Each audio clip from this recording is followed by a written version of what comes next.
नमस्कार मित्रों, मैं हूं दीपक सिखवाल और आपका और हमारा परिचय हो रहा है चाणक्य क्लासेस के इस डिजिटल प्लेटफॉर्म पर।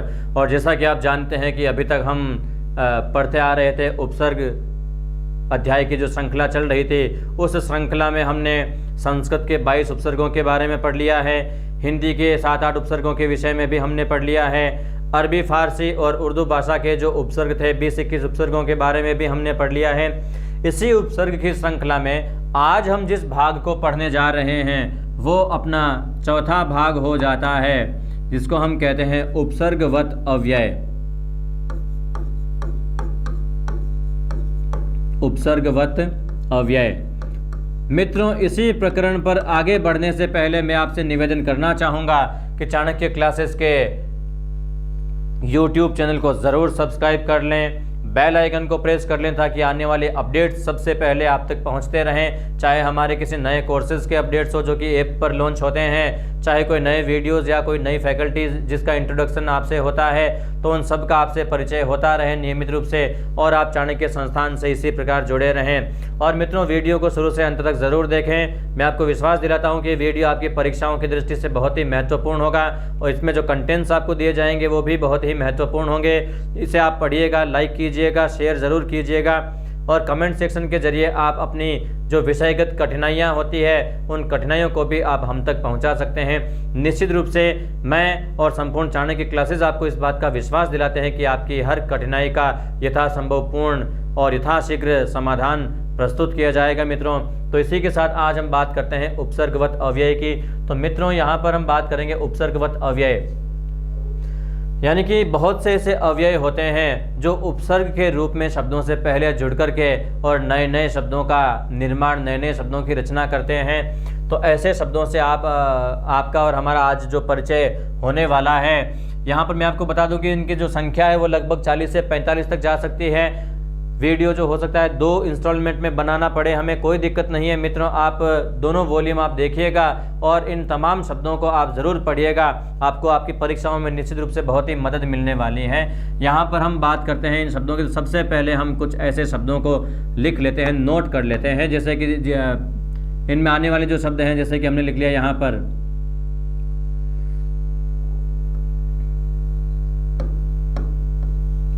अ से हम शुरू करते हैं। तो शुरुआत करते हैं हम अंत से। अंत, अंतः, अंतस, अंतर, अध, अधस,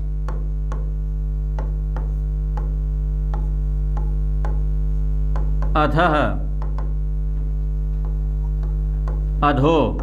इन उपसर्गों से जो बनने वाले उपसर्ग हैं, शब्द हैं, पहले हम उनको एक बार लिख लेते हैं। 4, 5, 6, 7 और 8 शब्द हमने यहाँ पर लिखे हैं। ये पहले एक बार इन पर अच्छी तरह से चर्चा हम कर लेते हैं। सबसे पहले आ गया है अंत। तो अंत शब्द से बनने वाले जो शब्द हैं वो कौन कौन से शब्द होते हैं, तो वो शब्द हो जाएंगे, आप मित्रों साथ साथ में नोट करते रहिएगा। जैसे मैंने लिख दिया है अंतकाल, अंत समय, अंततः, अंत वेला। तो इस प्रकार के बहुत से शब्द और आपको प्राप्त हो सकते हैं जिनमें अंत शब्द जो है, अंत वैसे एक अव्यय है लेकिन इन शब्दों से पूर्व जुड़कर ये अंत शब्द जो है वो उपसर्ग के धर्म को अपना रहा है और इस कारण इस अव्यय को हमने उपसर्गवत यहाँ रखा है। आगे जो शब्द आया है वो है अंतः। तो इसके योग से बनने वाले शब्द कौन कौन से हो जाएंगे, तो अंतःकरण, अंतःकर्म, अंतःपतित या अंतःपुर, अंतःपीड़ा। तो इस प्रकार के कुछ शब्द हमें प्राप्त हो जाते हैं जिसमें आप देखते हैं उपसर्ग कौन सा है, अंतः उपसर्ग है। इसी प्रकार से आगे शब्द आया है अंतस। तो अंतस के योग से जो बनने वाले शब्द हैं वो शब्द कौन कौन से हैं उनसे भी आपका परिचय करवा देते हैं। तो यहाँ पर आप जो स देख रहे हैं, बाद में आने वाले वर्णों के अनुसार इसके जो 3 रूप हमारे सामने आएंगे, हम उनके उदाहरण यहाँ पर लिख रहे हैं, आप देखते रहिएगा। जैसे कि मैंने शब्द लिख दिया यहाँ पर अंतस चेतना,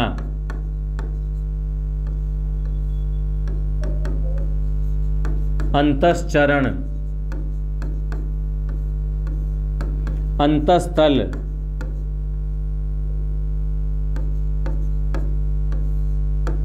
तो इस प्रकार के इसके उदाहरण बन जाते हैं। शब्द हो जाएगा अंतस्सलिल, अंतस्सलिल। तो इस प्रकार से ये उदाहरण इसके बन जाते हैं, जिसमें आप देख रहे हैं अंतस उपसर्ग का प्रयोग हुआ है। आगे शब्द अंतर है, तो इससे बनने वाले जो उदाहरण है स्वरों व्यंजनों दोनों के साथ बनेंगे। अगर हम बात करते हैं स्वरों की, तो शब्द हो जाएगा अंतरात्मा, अंतरिक्ष। इन दोनों में आप देख सकते हैं कि अंतर के बाद में आने वाला जो शब्द है कोई न कोई स्वर से शुरू होने वाला शब्द है। अंतर प्लस आत्मा, अंतर प्लस इक्ष। तो इस प्रकार से ये शब्द स्वरों के योग से बने हैं।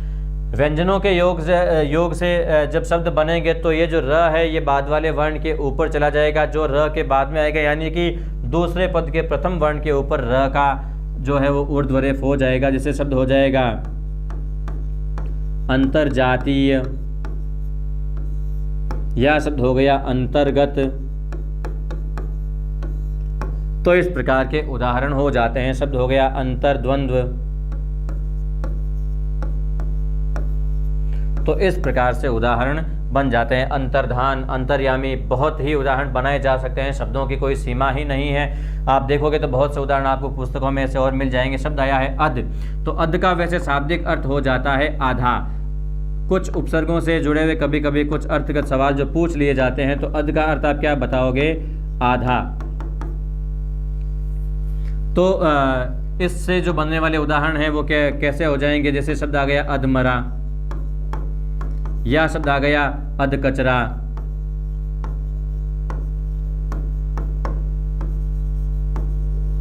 और शब्द हो जाएगा अधमरा, अधकचरा, अधभरा, या शब्द हो जाएगा अधखिला। तो इस प्रकार के उदाहरणों में आप देख सकते हो कि उपसर्ग कौन सा है? अध उपसर्ग आया है। इसी प्रकार आगे आया है अधस। तो इससे बनने वाले शब्द क्या हो जाएंगे? अधस्तात,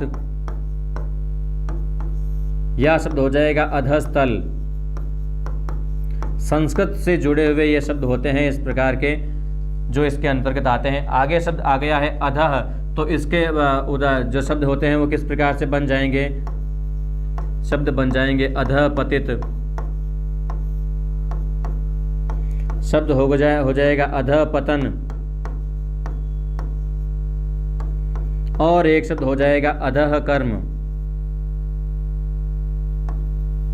शब्द क्या हो जाएगा? अधः कर्म। क्योंकि अकारांत विसर्ग के बाद यदि क या प हो तो विसर्ग यथावत रहता है, ऐसा व्याकरण में एक नियम है। आगे शब्द आ गया है अधो। तो इससे बनने वाले जो शब्द हैं वो शब्द कैसे हो जाएंगे? आप लिख लीजिएगा अधोलिखित,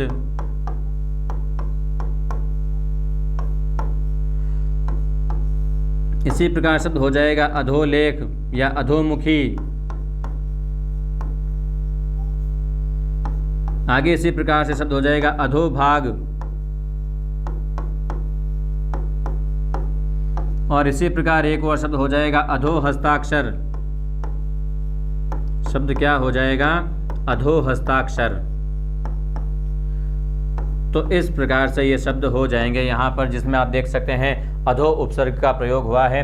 इसी प्रकार से उपसर्ग और भी हैं, हम यहाँ पर और आगे संख्या लगा लेते हैं।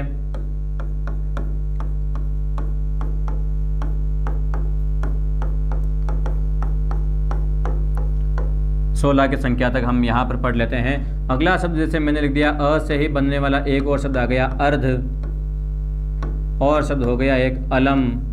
इसके बाद में हम लिख लेते हैं आविस, आविर, और शब्द आ जाएगा आत्म। तो इस प्रकार से ये शब्द आ जाएंगे। अगला उपसर्ग हम लिख लेते हैं यहाँ पर इति। तो ये जो स्वरों के योग से जो बनने वाले उपसर्ग हैं वो उपसर्ग आ गए हैं। हम सबसे पहले बात करते हैं अर्ध की। तो क्या हो जाएगा, इससे बनने वाले जो शब्द हैं वो हो जाएंगे, जैसे हमने यहाँ पर सबसे पहले लिख लिया अर्धचंद्र। अर्धचंद्र में आप देख सकते हैं कि अर्ध एक अव्यय है, लेकिन यहाँ पर यह उपसर्ग के रूप में प्रयुक्त हुआ है, शब्द बन गया अर्धचंद्र। इसी प्रकार एक शब्द और बन जाएगा अर्धमास। इसमें भी मास यानी महीना मूल शब्द है, अर्ध उपसर्ग के रूप में जुड़ा है। इसी प्रकार एक शब्द और जुड़ जाएगा अर्धवार्षिक। तो इसमें भी मूल शब्द वार्षिक है, अर्ध जो अव्यय है वो यहाँ उपसर्ग के रूप में जुड़ा है। तो इस प्रकार से आगे शब्द आ गया अलम। तो अलम शब्द के योग से बनने वाले शब्द में हम बात करते हैं अलंकार, अलंकरण, अलंक्रिया। तो इस प्रकार के कुछ गिने चुने शब्द बनते हैं, जिसमें आप क्या देखते हैं कि अलम शब्द जो है वो उपसर्ग के रूप में प्रयुक्त हुआ है। आगे हमारे पास में उपसर्ग आ गया है, एक अव्यय आ गया है आविश। तो इससे बनने वाले जो शब्द किस प्रकार से बनेंगे हम जरा उन पर भी एक चर्चा कर लेते हैं। शब्द हमने लिख दिया आविष्कार। यहाँ पर आप देखिएगा आविश में जो दंत्य स है, ये दंत्य स यहाँ पर जब शब्द के योग में जुड़ेगा तो ये यहाँ पर आप देख रहे हैं मूर्धन्य वर्ण के रूप में परिवर्तित हो रहा है, स का श हो जा रहा है। तो ऐसा होता है। आगे शब्द आ गया है आविष्कृत, आविष्कृत। इसी प्रकार से आगे एक हमने और शब्द लिख दिया आविष्करण। तो इस प्रकार के कुछ शब्द बन जाते हैं, जिनमें आप देखते हैं कि आविश क्या है, उपसर्ग है। उसके बाद में शब्द आ गया है आविर। तो इसके बनने वाले उदाहरण क्या हो जाते हैं, जैसे हमने लिख दिया यहाँ पर आविर्भाव। अब इसमें र जो है वो भ के ऊपर ऊर्ध्वरेफ के रूप में लिखा हुआ है, शब्द बन गया आविर्भाव। इसी प्रकार एक शब्द और बन जाएगा आविर्भूत। तो इस प्रकार से ये कुछ शब्द यहाँ पर बने हुए हैं। आगे शब्द आ गया आत्म। तो आत्म उपसर्ग से बनने वाले जो शब्द हैं, वैसे आत्म शब्द एक अव्यय है जिसका अर्थ होता है स्वयं। तो इसी स्वयं अर्थ से जुड़े हुए ही इसके कुछ यहाँ पर शब्द आ जाएंगे, जैसे मैंने यहाँ पर शब्द लिख दिया है आत्मकथा। शब्द क्या लिख दिया है, आत्मकथा। इसी प्रकार एक शब्द और आ जाएगा आत्मचिंतन। इसी प्रकार एक शब्द आ जाएगा आत्मघाती।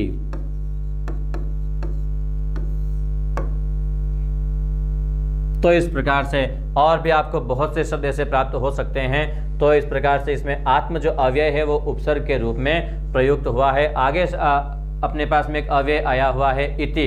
इति का वैसे शाब्दिक अर्थ होता है इस प्रकार, ये भी एक अव्यय ही है, लेकिन यहाँ पर ये शब्द उपसर्ग के रूप में जुड़ा है। किस प्रकार से इसके शब्द बनेंगे, से हमने यहाँ पर लिख दिया इतिहास। शब्द क्या हो जाएगा, इतिहास। इसी प्रकार से एक शब्द बन जाएगा इतिवृत्त। इसी प्रकार एक शब्द और बन जाएगा इतिश्री। तो इस प्रकार आप देखते हैं कि यहाँ पर इति शब्द भी अलग अलग शब्दों के साथ जुड़ करके नए नए शब्दों की रचना करने में सक्षम है। तो यहाँ पर भी ये शब्द उपसर्ग की जो प्रवृत्ति है उसको सार्थक कर रहा है। तो ये जो उपसर्ग अब तक हमने लिखे हैं, ये सारे के सारे जो उपसर्ग हैं वो स्वरों से शुरू होने वाले हैं। अब हम बात करते हैं व्यंजनों से शुरू होने वाले कुछ ऐसे ही अवयवों के बारे में। तो पहला शब्द अपने सामने आ जाता है चिर और दूसरा शब्द आ जाता है चिरम। अर्थगत दृष्टि से अगर हम बात करें तो दोनों का अर्थ एक ही है, बस केवल शब्दों का थोड़ा सा फेर है, वो आप यहाँ पर देखिएगा। जैसे कि हमने शब्दों में बात की सबसे पहले चिर उपसर्ग की, तो इससे बनने वाले जो उदाहरण हैं वो किस प्रकार से हो जाएंगे। तो पहला शब्द बन जाएगा चिरकाल, लंबा समय। काल मूल शब्द है, चिर एक अव्यय है जो कि यहाँ उपसर्ग के रूप में जुड़ा हुआ है। इसी प्रकार से एक शब्द बन गया चिर परिचित, जिसमें भी आप देख सकते हैं कि परिचित मूल शब्द है और चिर उपसर्ग है। इसी प्रकार से एक शब्द बन गया चिरायु, दीर्घ संधि के योग से बना हुआ शब्द है चिर प्लस आयु, चिरायु। तो इस प्रकार से चिर उपसर्ग से बने हुए शब्द हो गए। आगे शब्द आया हुआ है चिरम, तो इसके उदाहरण क्या हो जाएंगे, जैसे मैंने लिख दिया चिरंजीव, या शब्द मैंने लिख दिया चिरंतर, या मैंने शब्द लिख दिया चिरंतन। तो इन सभी में आप देख रहे हैं कि उपसर्ग कौन सा है, चिरम यहाँ पर उपसर्ग हो जाता है। वस्तुतः अव्यय है जो यहाँ उपसर्ग के रूप में प्रयुक्त हुआ है, इस बात का आपको ध्यान रखना है। आगे हम बात करते हैं कुछ और भी ऐसे ही अव्यय शब्दों के बारे में जो कि उपसर्ग के रूप में प्रयुक्त होते हैं। अभी तक हम केवल च तक पहुंचे हैं। आगे हम बात करते हैं 17 की संख्या से हम शुरू करते हैं।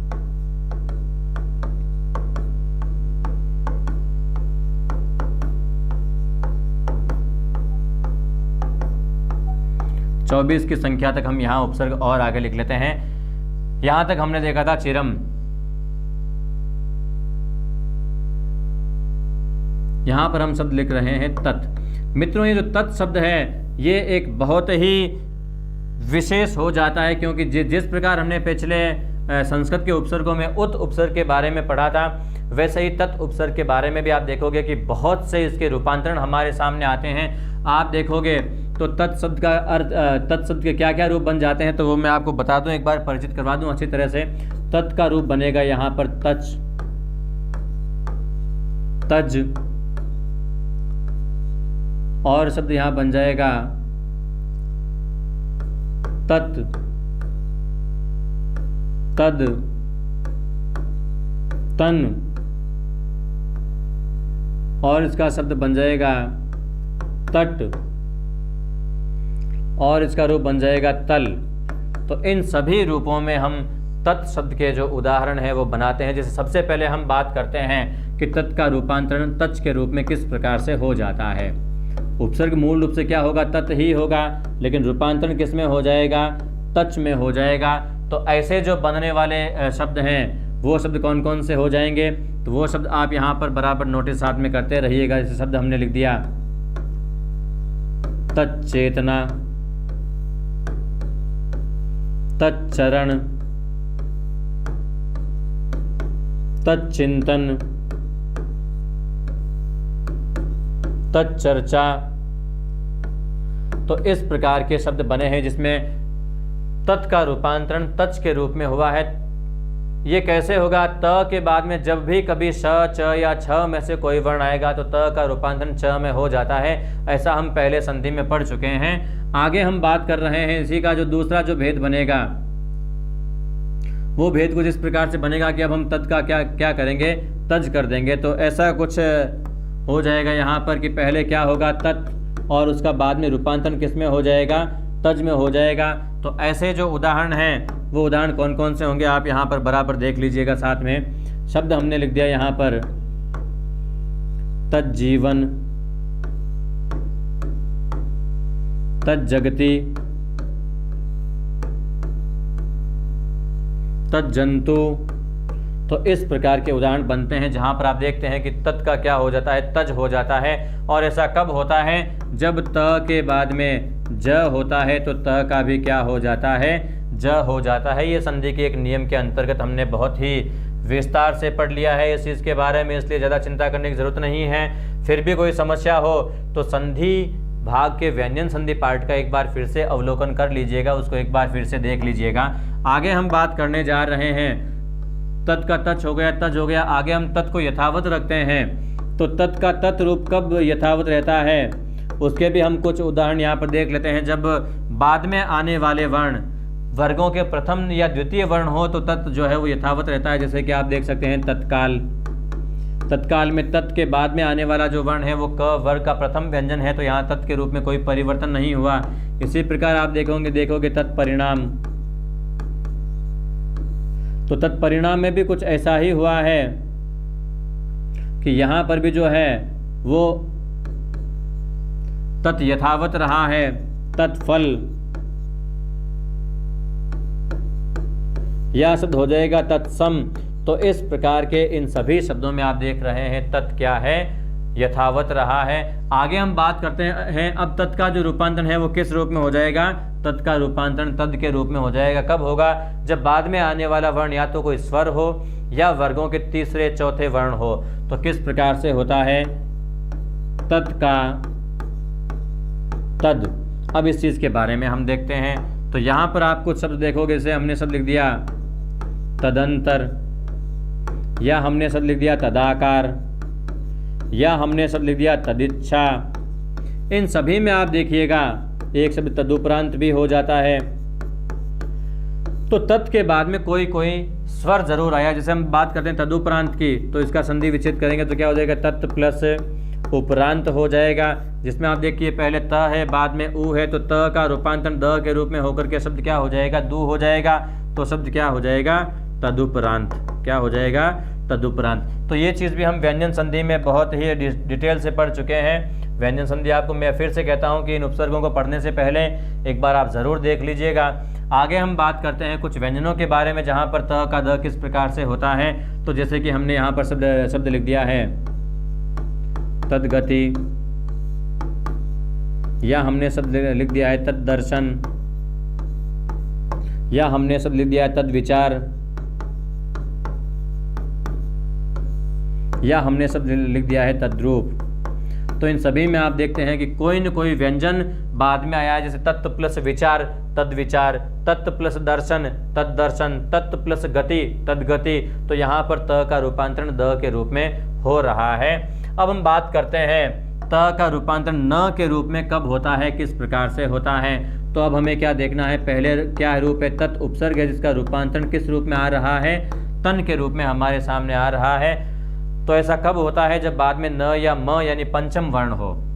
शब्द कैसे बन जाएंगे, इसके शब्द बन जाएंगे, जैसे मैंने यहां लिख दिया तन्मय, तन्मुख, तन्मति, तन्नीति, तन्नमन। तो इस प्रकार के कुछ शब्द हमारे सामने आ जाते हैं जहां पर तत् का तन में रूपांतरण हो जाता है। और देख सकते हैं क्यों हुआ है, क्योंकि बाद में आने वाले वर्ण क्या है, म या न है, जो कि अपने अपने वर्गों के पंचम वर्ण है। और इसी का परिणाम स्वरूप यहाँ पर क्या हुआ है, न में इनका रूपांतरण हो गया है, किसका, पदांत त का। तत् के त का किस में रूपांतरण हो गया है, न में रूपांतरण हो गया है। आगे हम बात करते हैं तो हमारे सामने एक और उपसर्ग आ जाता है तट। क्या आ जाता है, तट। अब हम इसकी बात करते हैं तो ऐसा कब होता है, जब तत् का तट में रूपांतरण हो जाता है। तो मित्रों आपको बता दूं ऐसा तब होता है जब बाद में आने वाला वर्ण भी कोई ट वर्ग का ही वर्ण हो। जैसे कि शब्द हो जाएगा तट्टिका, या शब्द हो जाएगा तट्टंकार। तो इस प्रकार के शब्दों में त के बाद में ट है, इसलिए त का भी यहाँ पर ट में रूपांतरण होकर के तत् का तट बन जाता है। और जो अंतिम स्थिति बची है वो स्थिति क्या बची है मित्रों, वो स्थिति बची है तल की। तो चलो इसके भी उदाहरण कुछ देख लेते हैं। इस बार आप देखेंगे कि तत् का रूपांतरण किस रूप में हो जाएगा, तत् का रूपांतरण तल के रूप में हो जाएगा। और ऐसा कब हो जाएगा, जब त के बाद में ल आता है तो त का रूपांतरण भी ल के रूप में हो जाता है। ये हम व्यंजन संधि में बहुत ही डिटेल से पढ़ चुके हैं। निश्चित रूप से आपने वीडियो देखा होगा, नहीं देखा हो तो एक बार देख लें। शब्द क्या हो जाएगा, तत् प्लस लीन का क्या हो जाएगा, तल्लीन। तत् प्लस लाभ का रूप क्या हो जाएगा, तल्लाभ। तो इस प्रकार से शब्द बन जाते हैं जिसमें आप देखते हैं कि तत् का क्या हो जाता है, तल हो जाता है। तो ये 17 उपसर्ग हमने पढ़ लिए हैं। आगे हम बात कर रहे हैं और उपसर्गों की।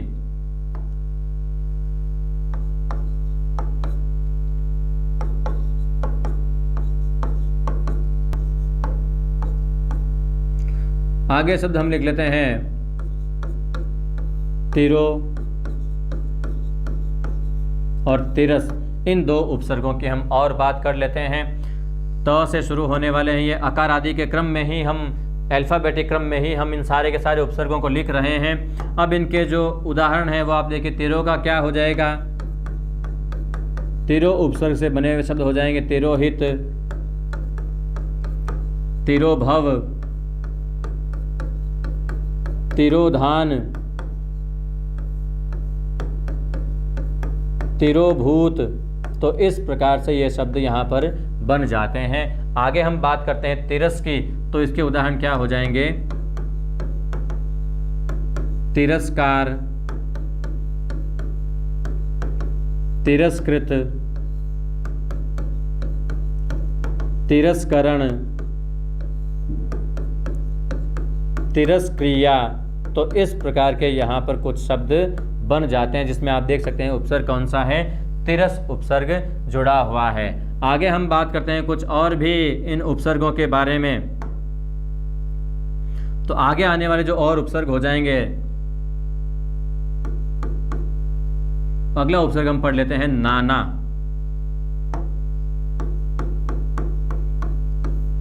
न से बनने वाला उपसर्ग और इसके योग से बनने वाले जो शब्द होते हैं वो शब्द किस प्रकार से हो जाएंगे, तो इन पर भी ध्यान दे लीजिए। नाना भी वैसे एक अव्यय ही है जिसका अर्थ होता है विभिन्न या भिन्न भिन्न। तो इसके उदाहरण किस प्रकार से बनते हैं, जैसे कि मैंने यहाँ लिख दिया नाना प्रकार,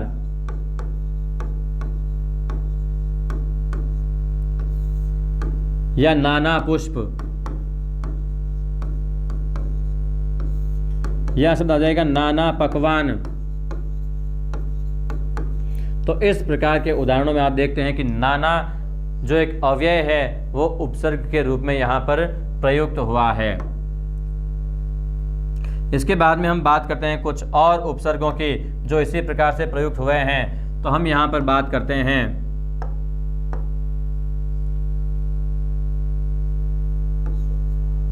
पर।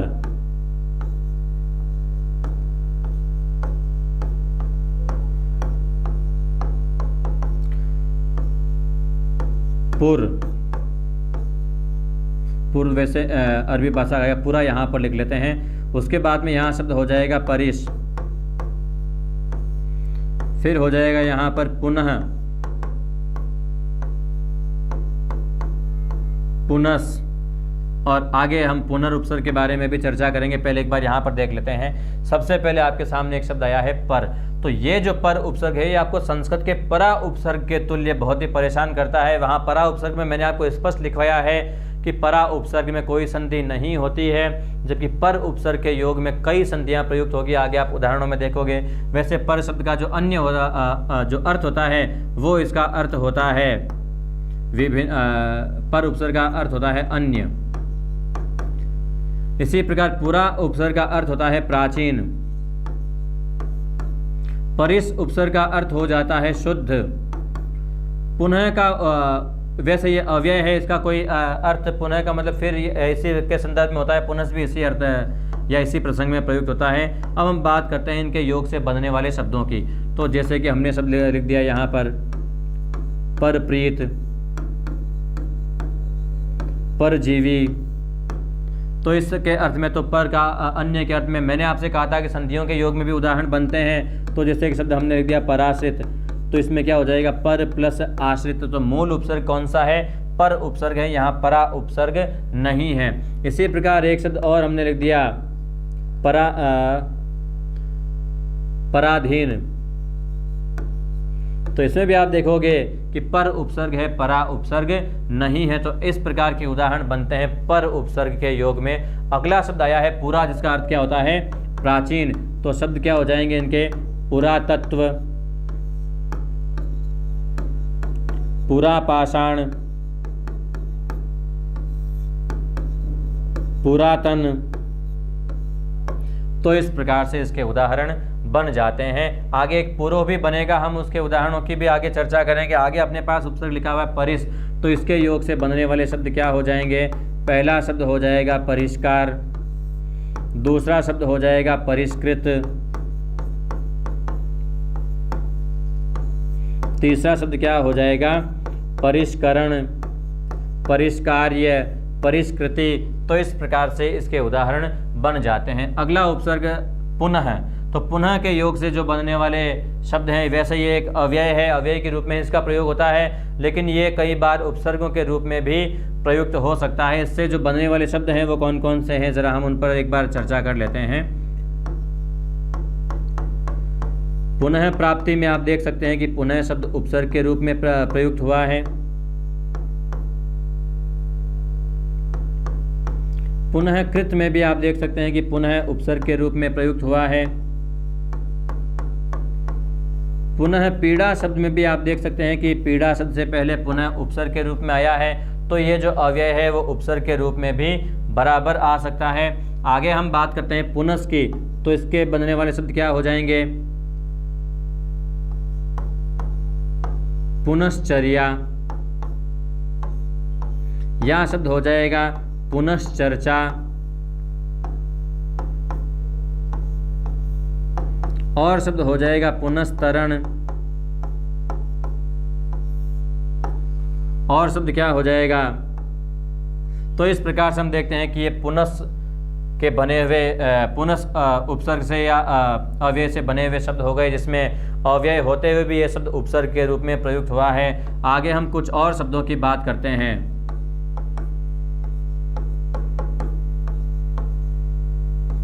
जिसमें हम सबसे पहले लिख लेते हैं पुनर। एक शब्द हम और लिख लेते हैं यहाँ पर पुरो। इसके बाद में एक शब्द आ जाएगा परम। 29वां उपसर्ग हम पढ़ लेते हैं प्राक, और 30वां उपसर्ग हम पढ़ लेते हैं प्रादुर।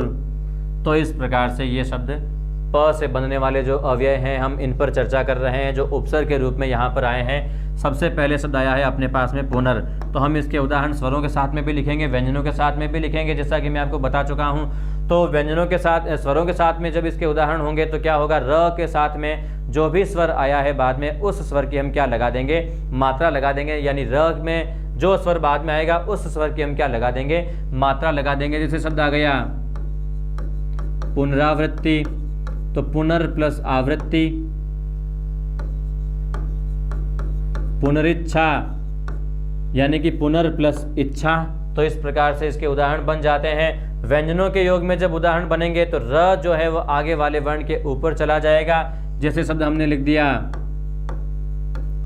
पुनर्जन्म, पुनर्दर्शन, यह शब्द आ गया पुनर्नवा। तो इस प्रकार के उदाहरणों में हम देखते हैं पुनर्वास, पुनर्मिलन, पुनर्विवाह। तो ऐसे बहुत से शब्द ऐसे बन जाते हैं जिसमें पुनर शब्द अव्यय है लेकिन उपसर्ग के रूप में शब्द से पहले जुड़ा है। आगे शब्द आ गया है पुरो, तो इसका उदाहरण बन जाएगा पुरोवाक, पुरोहित। तो इस प्रकार से इसके उदाहरण बन जाते हैं। आगे शब्द आया है परम, तो परम उपसर्ग के योग से जो बनने वाले शब्द हैं वो उपसर्ग यहाँ पर हम लिखने वाले हैं। तो जैसे शब्द हमने लिख दिया परम आदरणीय, यहाँ पर आप देख सकते हैं परम आदरणीय, संधि हुई है दोनों के मध्य में। इसी प्रकार शब्द हमने लिख दिया एक परम पिता, ईश्वर का पर्यायवाची हो जाता है ये।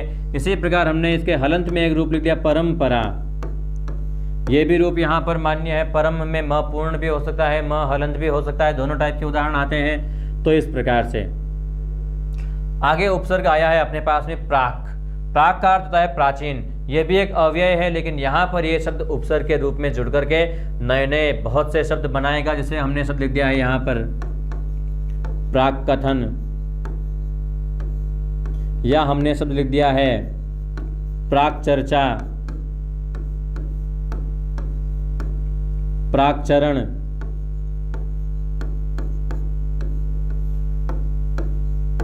प्रागवट, प्रागवेत्ता। तो इस प्रकार के बहुत से उदाहरण आपको और प्राप्त हो सकते हैं। आगे शब्द आया है एक प्रादुर्भाव। कई बार विद्यार्थी प्रादुर्भाव शब्द से जो बने शब्द होते हैं उसमें 3-3, 4-4 उदाहरण बता देते हैं, प्र प्लस आ प्लस दुर। तो ऐसे नहीं होते हैं, वो शब्दों की प्रकृति कुछ अलग होती है। इसमें एक ही शब्द है प्रादुर, तो शब्द क्या हो जाएगा प्रादुर्भाव।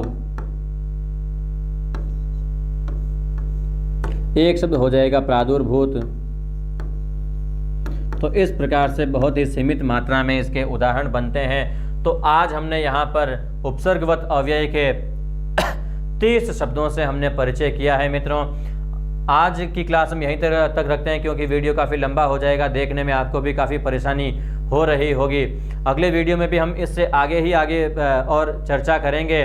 तो मित्रों, तब तक के लिए मैं अपनी वाणी को विराम देता हूं। जाने से पहले एक बार फिर से आपसे ये गुजारिश करूंगा कि चाणक्य क्लासेस का YouTube चैनल ज़रूर आप सब्सक्राइब कर लें, बेल आइकन को प्रेस कर लें, जिसके द्वारा आपको नए वीडियोस, नई फैकल्टीज़ और नए कोर्सेज के बारे में बराबर अपडेटेशन मिलते रहें। और मित्रों, वीडियो आपको पसंद आई हो तो लाइक, शेयर एंड कमेंट ज़रूर करें, और कमेंट सेक्शन के जरिए आप अपनी परेशानी भी, कोई विषयगत समस्या भी हम तक पहुंचा सकते हैं। संपूर्ण चाणक्य क्लासेस पर प्रतिबद्ध है विद्यार्थियों की हर समस्या को सुलझाने के लिए। तो मित्रों, अपने इन्हीं शब्दों के साथ मैं अपनी वाणी को विराम देता हूं।